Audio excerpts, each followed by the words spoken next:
Hello and welcome to another Balloon Sage tutorial. I'm Sage and today's lesson features this little balloon owl that perches on your wrist.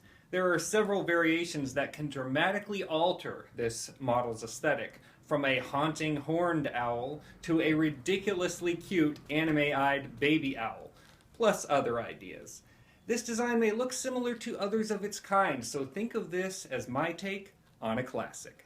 Inflate 3 balloons a little over halfway each, two 260s for the body, and an orange 160 for the feet and the beak. An immediate variation would be using an orange 260 to create an alternative beak and feet combo, such as this one right here.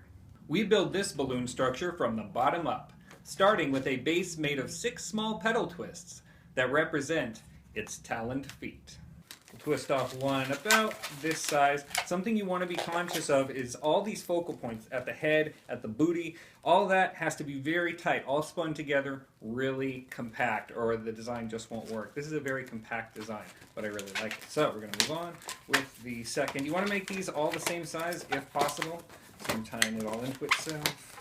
There's the third one. There's the fourth one. Fifth one.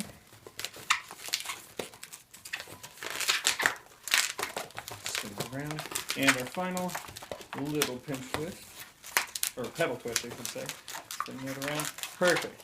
And once you've made sure you've tied it all through, you go once around here. Come through the center and just adjust it as it should look. A standard flower petal base. Grab the lighter shaded 260 and form 2 even cylinder twists and 2 even petal twists. So push back on here to make sure you get a nice full cylinder twist here. I'll go about maybe 3 fingers there, and we'll even that up with a second matching cylinder twist. Carefully twisting it. Woo. Remember, you want it all twisted into the center there, so rotate the white, gray, all that. Perfect. Now, it's up to you if you want to make a third section. I like to, but make it a little bit smaller so it easily goes through. So, push it in. We're going to make a constricted bird body here. Push it through, and we end up,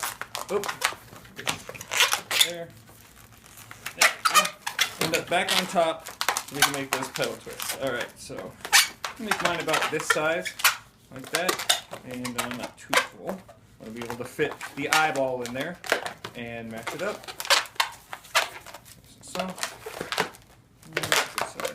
yeah, I'm just very important to get matching twists here, and twist it all together.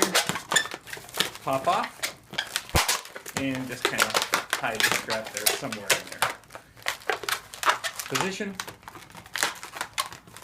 and you're all set. Let's continue with the second 260, and aside from the variations on the owl's color and size, you can make 4 to 5 cylinder twists, forming its blanket of feathers on the back. So we want to make these just a little bit bigger than the body segments here, and kind of soft because you want to be able to work with it. But not too soft because it is very, very important that everything is tightly spun together at these 2 focal points, here and here. So we're going to keep that as the main theme here. Alright, let's make a second one. Just bring it down. Remember, just a little bit bigger than that.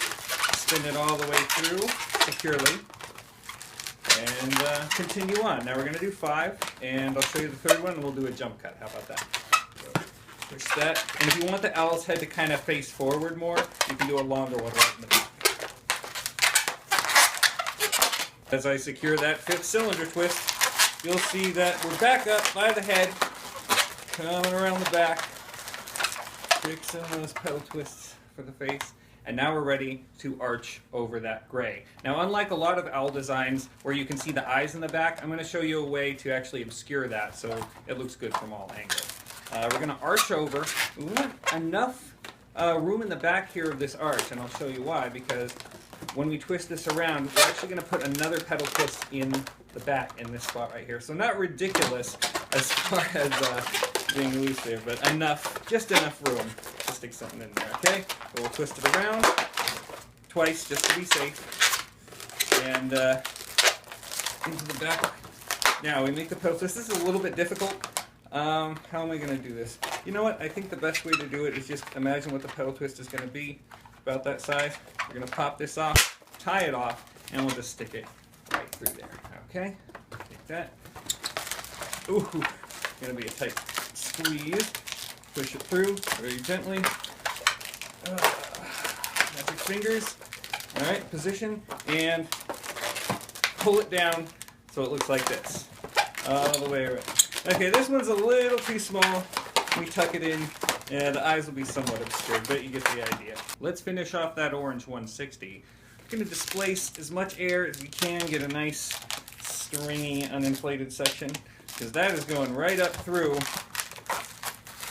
the middle of that body. So through the back, stick it in there, push it through so we're up at the top of the head. And again, focal point, restriction, all that, all the way around. Bring it to the front, because this is how we're going to make the beak.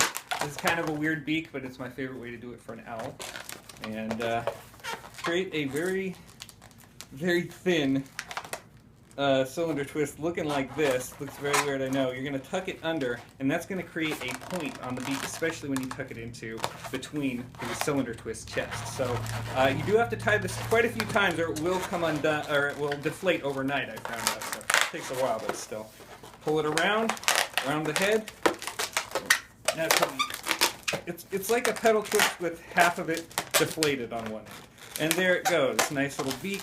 We'll spread open the chest part and stick the beak in just like that.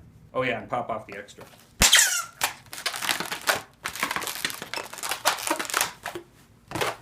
Let's make the eyes. In this scenario, we're going to be making a bubble, round preferably. Now to keep it round and keep it from turning into a pinch twist, you really got to get rid of some air, and when you tie it, there's got to be a lot of slack right there. I like to double knot it too, so I use 2 fingers to do that rather quickly. Now it's nice and malleable. You can break off and attach them individually, but I guess you could also do it in one take. I'm not going to do that. Let's just throw this over here. And tie off. Push over here. Make a second one, same size. Again, displace the air. Wrap it around those fingers. Get creative with that. And we'll break off. And there's the second eye. Alternatively, a bifurcated 5-inch round can be used to avoid all that knot tying. And now my favorite part, shoving the eyes in the sockets. So take your round yellow bubbles here and just shove that sucker right in there. Don't be afraid. You can do it without popping it.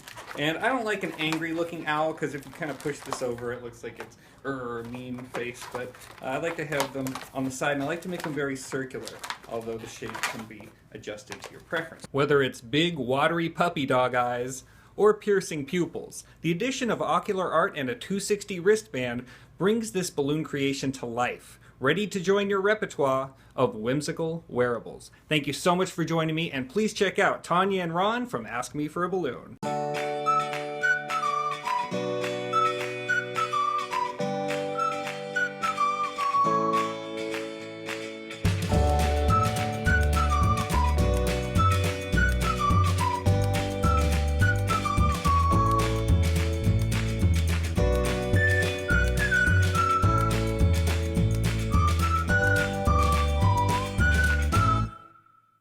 If you would like to learn more, please subscribe to our channel.